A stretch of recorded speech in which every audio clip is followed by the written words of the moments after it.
Originally we were going to be doing something else right at the start, but just got a quest for protecting some cargo containers, and I would like us to do that first. Just because these quests are actually really good for getting materials or reputation or whatever you... In particular, they don't show up very often, and you need to do them right away if you accept them, but yeah, so there were a few bonus streams in between last episode and this one. We got a lot of stuff done. We grinded rank with the Empire. Starport services. Okay. So we grinded rank with the Empire. We of course did the whole space trucking for Isling Duval, and we grinded out some cash with mining. So you can see we have quite a bit of money.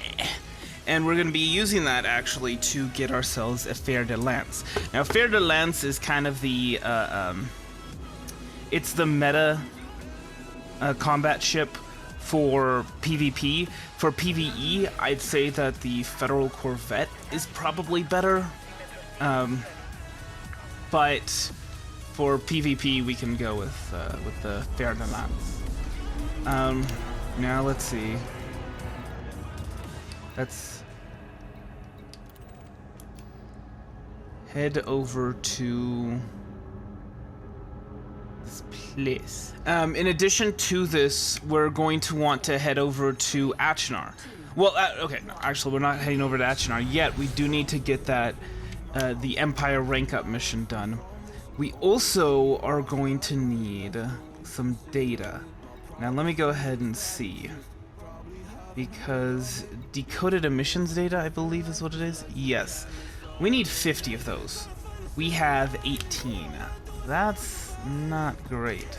But the Fer de Lance is going to help with that. In addition, the Fer de Lance build that I made is also going to help with materials. With getting materials. Hopefully this time, we'll be able to do the safeguarding. I know it's listed as a team mission, but I'm pretty sure safeguard missions always are, so we should be fine. But for now, we won't. Why was he yellow? That's what I want to know. Don't waste your ammo firing on the dropship. Okay. I guess they scared off the dropship, never mind. Oh, and also one other point, between this episode and the last episode, we also, I also, tracked down a, tier 3 of the SMG, the laser SMG, that does not have that improved hip-fire accuracy modification, which, as you may be aware, I am not a fan of. I think there are better modifications that we could do. So, yeah, we got a tier 3 one. That's good.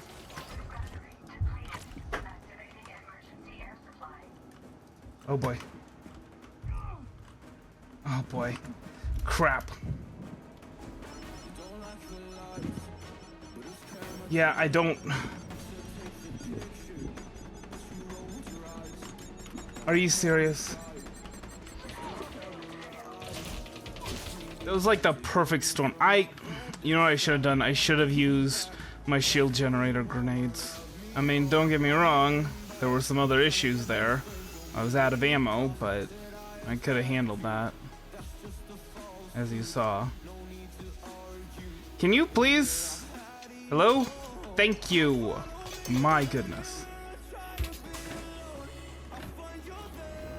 Might as well get a power regulator. Although, I'd like to download some data first.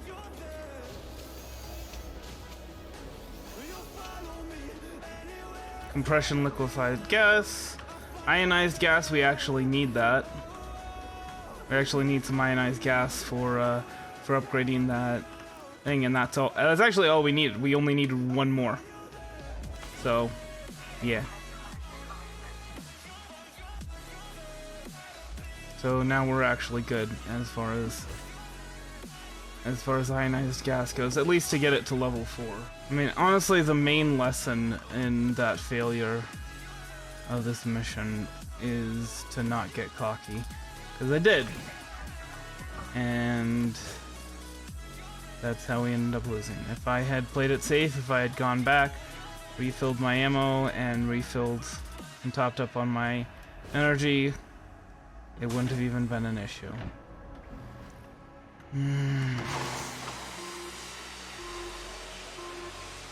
Come on. Yeah, I'm sure it's perfectly fine to be just standing here while it's venting coolant. That can't have any negative health consequences at all. Alright, well, while we launch, go ahead and discard that mission. And I think we're just gonna go ahead and head over to where we will be getting the Fer de Lance. So we're actually going to be buying the Fer de Lance in 2 separate systems, basically. Because there isn't a system that has all of the stuff that I want to put on the Fer de Lance. Now let's head over to Apodekavi. So you may notice that that is controlled by Li Yong Rui, which, if and you know, means that we're going to get a 15% discount. I don't think on the ship. I think it's just on the outfitting. But after we head over there, we're going to be heading to Ix, which is a lot closer. This place right here is almost 300 light years away, but Ix is only about 60 light years away from it. So the build's gonna look a little bit weird. It's not like a super optimized combat build, but it doesn't really have to be. We're not gonna be taking it into any hazardous conflict zones or hazardous extraction sites.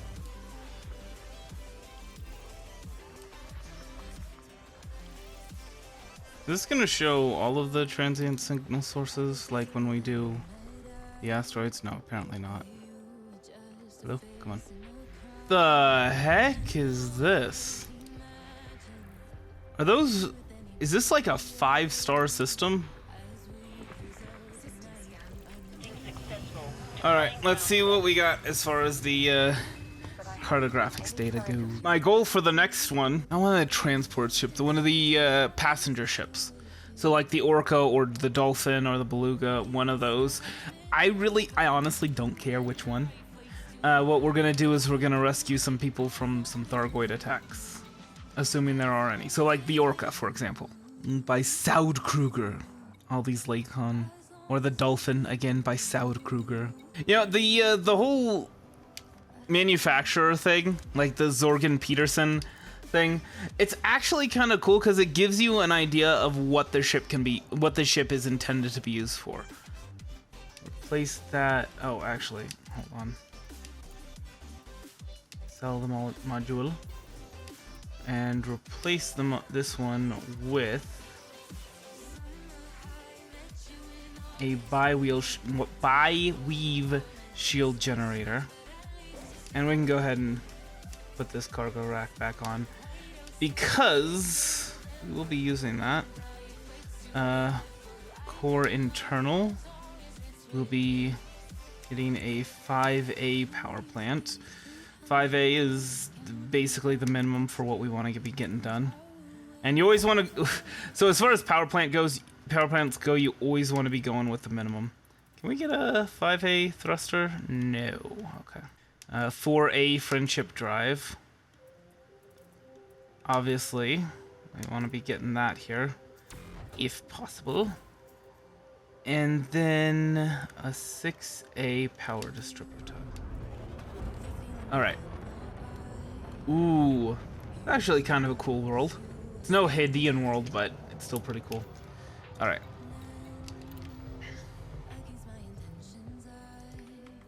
X.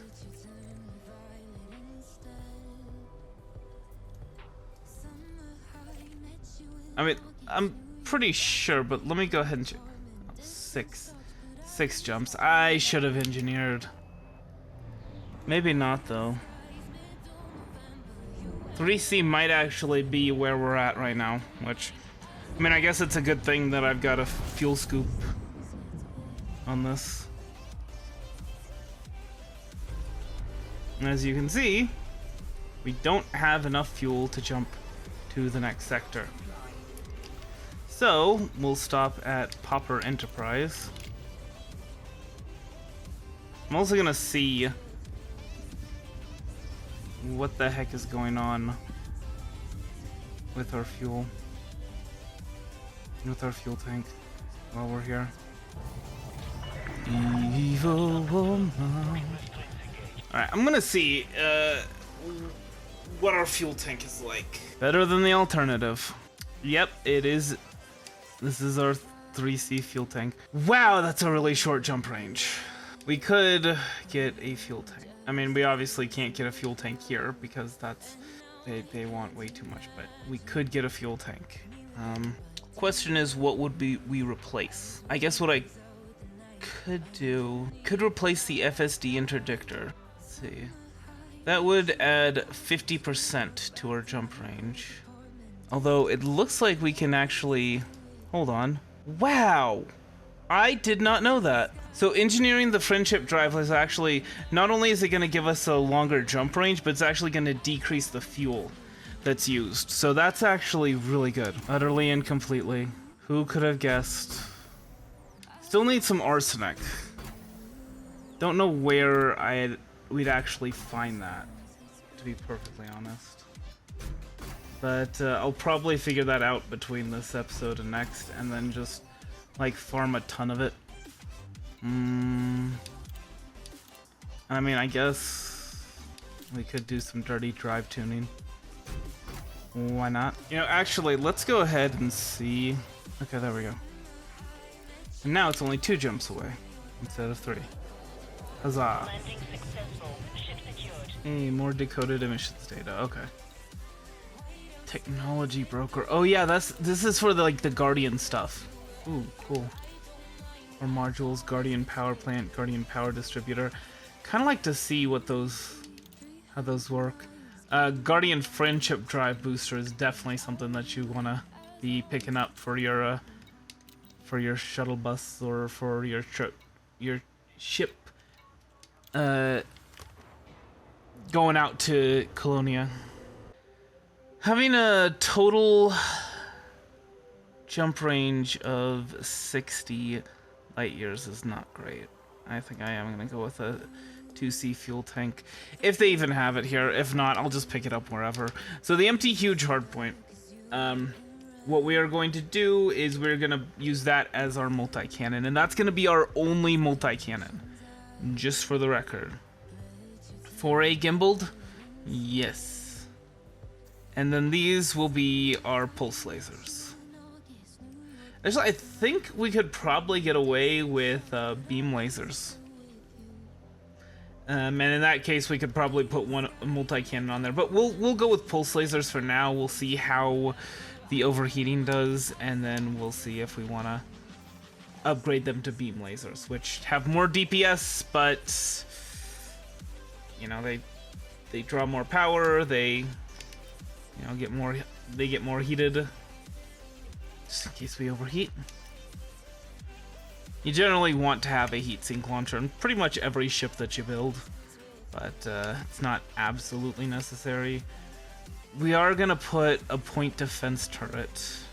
I originally wasn't gonna do this, but yeah, we are gonna put a point defense turret on here just to protect against missiles. And we're only going to do one. Generally, you want to do one on top and one on the bottom, but I'd rather have more shield boosters so the missiles can't affect us. Always want to go with D life support and D sensors. Yeah, the A ones have their advantages, but 9 times out of 10, you only need the D. Alright, so this one we are going to replace with a Collector Olympic controller, which may seem odd, but there is a method to the madness.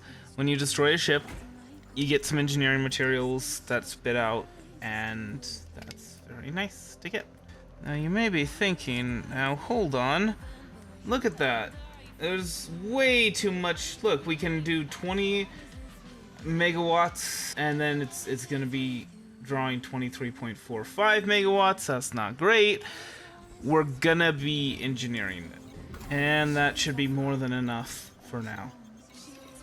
But we are gonna need some heat conduction wiring, which might drop from those ships, and we're also gonna need some selenium, which will not.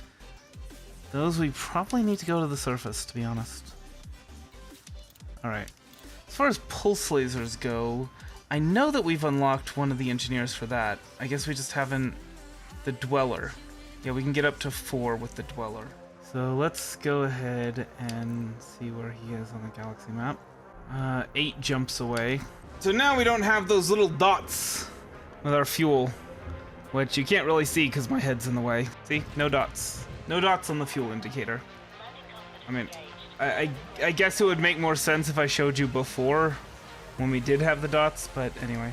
Alright, so now we have enough fuel to get to the next system. So that is a red dwarf, so we can scoop off of that. But yeah, this is basically the way to ensure that you don't need to call the fuel rats.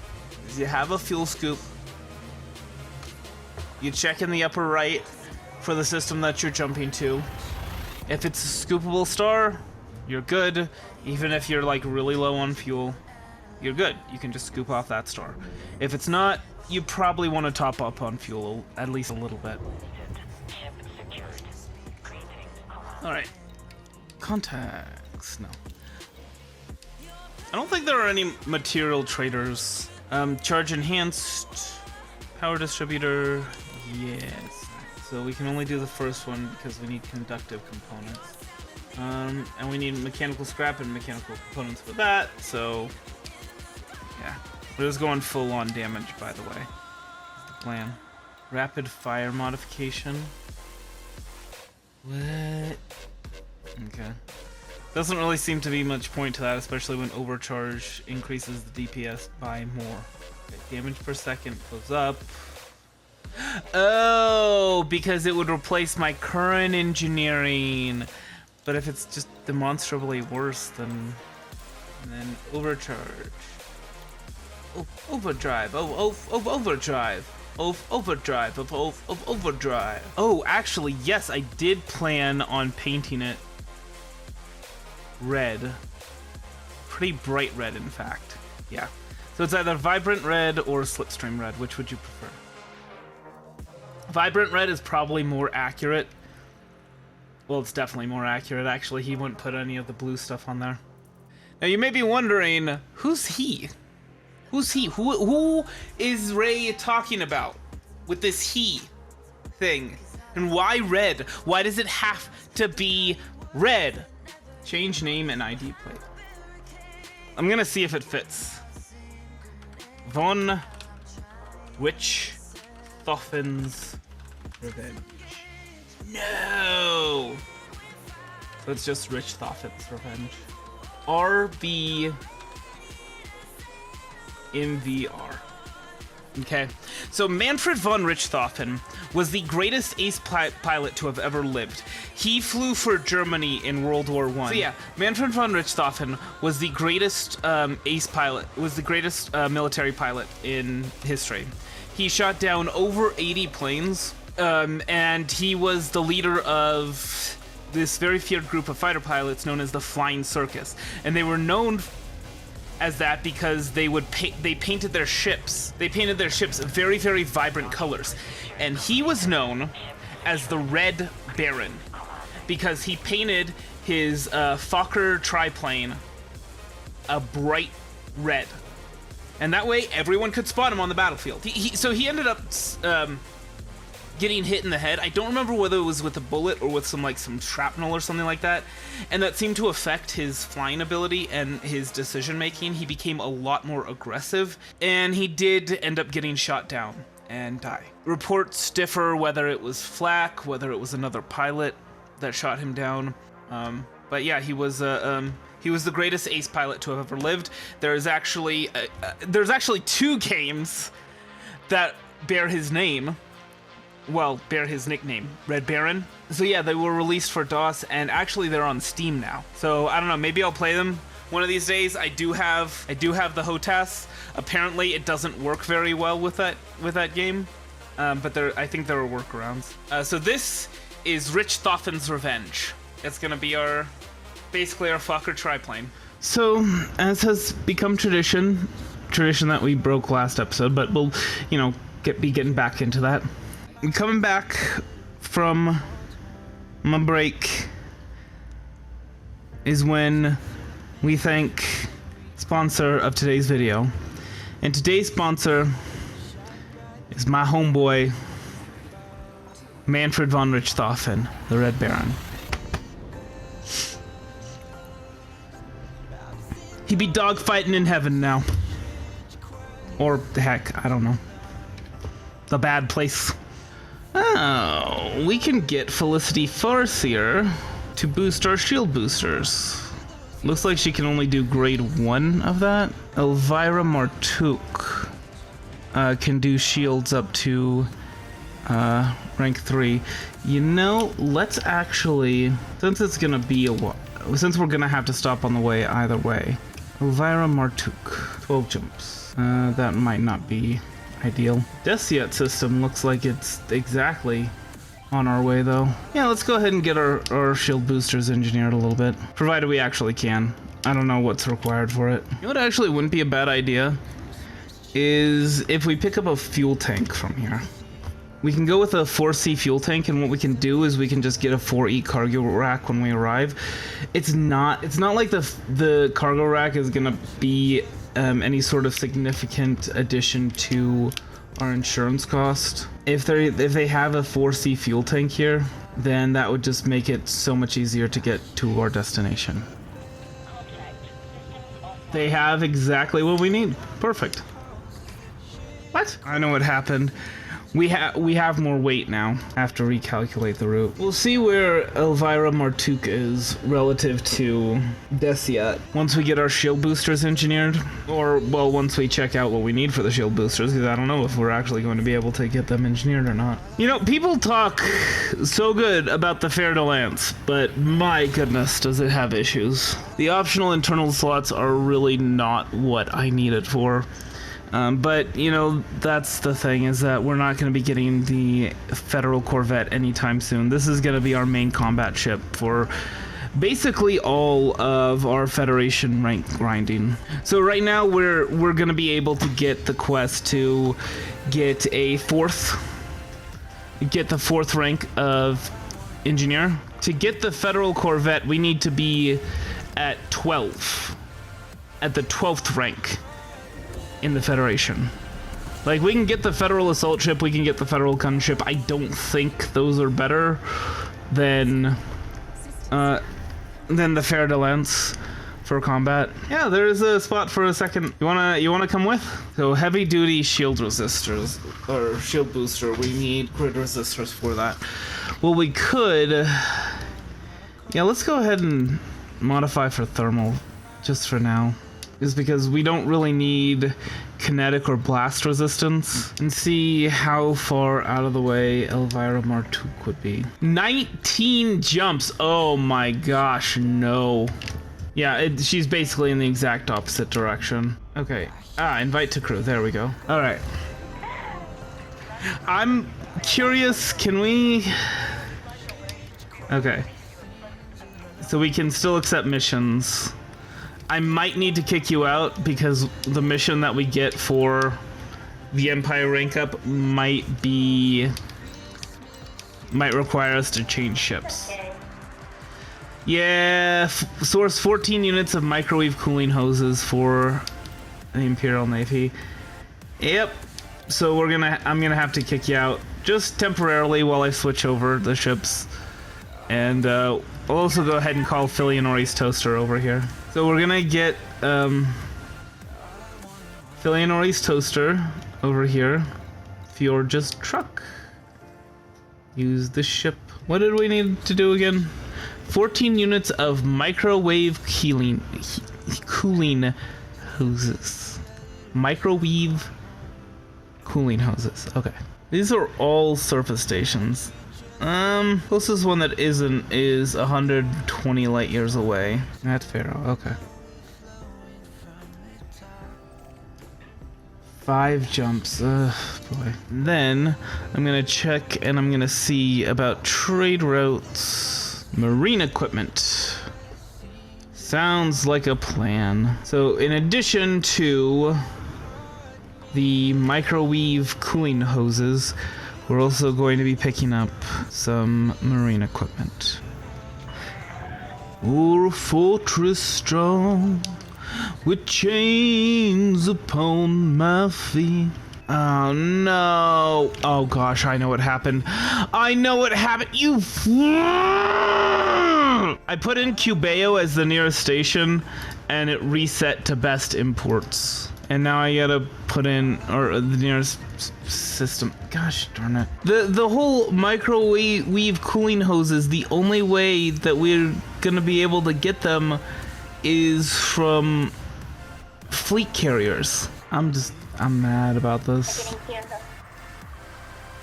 5 jumps to get to Diavata. And hope against hope that this fleet carrier that was supposedly here 2 hours ago and had 217 units of microwave cooling hoses is still there. There was something in the air tonight. Meta alloys. This dude has 162 meta alloys all the way out here. What the heck are you doing with those? See, the friendship is better. Better than what? It's better because we have the power of friendship. Okay. We travel through the galaxy with the power of friendship. Yes. Yes. Hello. Alright. Deliver items. No. No! Inventory empty. I guess the cargo hatch got damaged. Alright, we'll try and find someplace closer, maybe. I don't know. Going back here. And apparently we can't actually make it back here for some reason. Sure, we'll go here instead. Refuel. Let's go ahead and do any internal repairs we might need. Easy peasy, lemon squeezy. You want to know something? I'm suspecting that you dumped the cargo. What? No. Wait, hold on! No. Look at that! Look at the inventory! Look at the ship's inventory! We now have 28. So we had 14 before, it just didn't show up! Yeah.